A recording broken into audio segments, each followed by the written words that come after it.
Yeah, definitely. Obviously, we've got KSI fighting next month. How do you see that one going with against a professional boxer? Yeah, it's tricky because I'm surprised at how confident Joe Fournier seems to be. And I feel like Joe Fournier is definitely overlooking JJ. I mean, we've seen that JJ doesn't have the highest technical skill, but one thing he definitely does have is an unorthodox style, a dog in him, and also the ability to knock people out.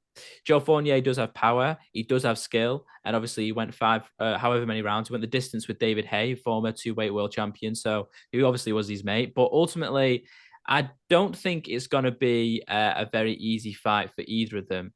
But I'm surprised at how confident Joe Fournier is. Now, that confidence could either be one or two things. It could be foolishness. So he could just go, listen, this kid's a YouTuber. I've been boxing for 10 years. I've done white collar events and I've been in there with champions. Like, I could easily beat this guy. And he's surrounded by, when you're a millionaire or however much money he's got, he's obviously got a lot of money. He's probably surrounded by people that are telling him, you're going to be able to beat him and things like that. Whereas I think, JJ's team, from what I know, they aren't overlooking Joe. In the same way they may have been overlooking a Swarmz or a Pineda or even a Temper. They go, this is a real challenge. And I feel like JJ's taking him really seriously. Um, I think JJ will win, and I think JJ can knock him out. But there's always that thing when someone's so confident in their own ability that they may just go in there and surprise the world.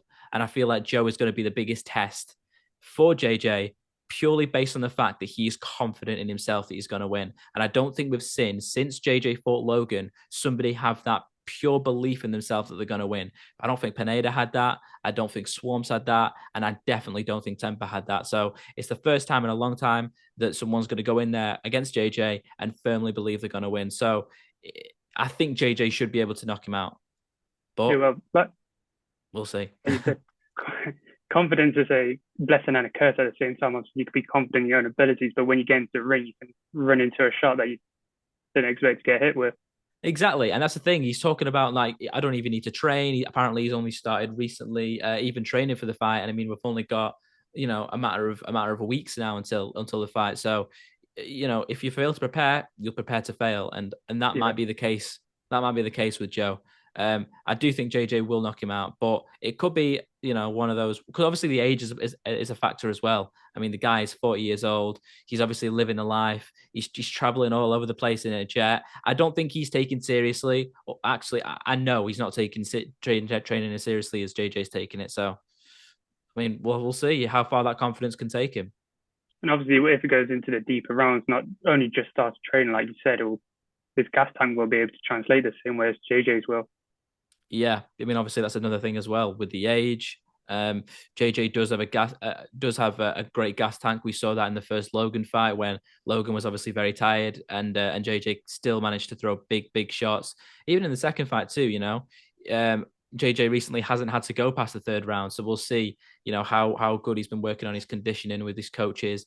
To see if he still has that dog in him, and I'm sure he does because when JJ's fight or flight response is triggered, he goes for it. And I feel like we're going to see the same against Joe Fournier if we get to those later rounds.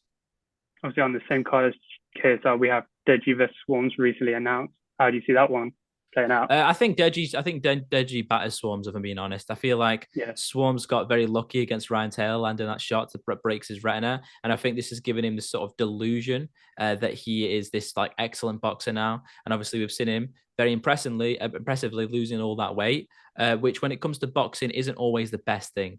If you're going from a big guy and you're shredding down, sometimes that depending on how quick he's managed to do that very quickly, and sometimes if you're losing a lot of weight quickly, it can affect your stamina. It means you've been in a calorie deficit for quite a while, so you're not building that sort of gas tank in the same way. And we know that Deji is going to bring it because he did against Fuzi and he managed to get the win against Fuzi, who also was in a very similar situation. Fuzi had been on keto or whatever it was. He'd lost a lot of weight and it showed in the ring because obviously Fuzi doesn't have a technical skill, but neither does Swarmz. If anything, I would say Deji is in for an easier night against Swarmz than he was with Fuzi because at least Fuzi had been training boxing for a long time. He'd had a fight before against Slim, who's one of the toughest guys in the crossover boxing space. And Swarmz fought KSI after having like a few weeks training and looked awful. And obviously he got knocked out quite quickly. And that was only in August. So if Swarmz only started training in August, when they fight in May, that's less than a year.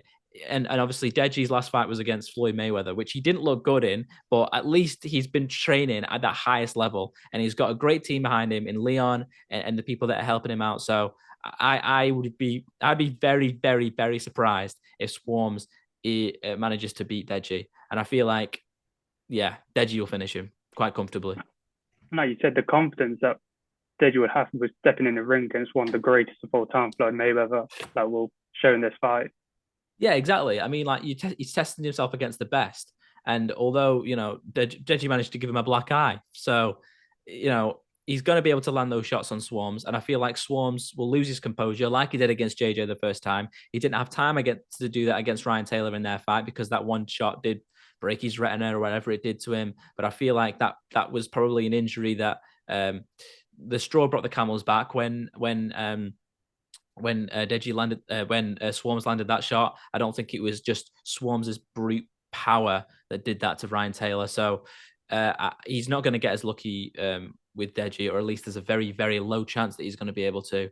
And I feel like, yeah, I think Swarmz does. I think Deji does it. Yeah, carry on with celebrity boxing. We've got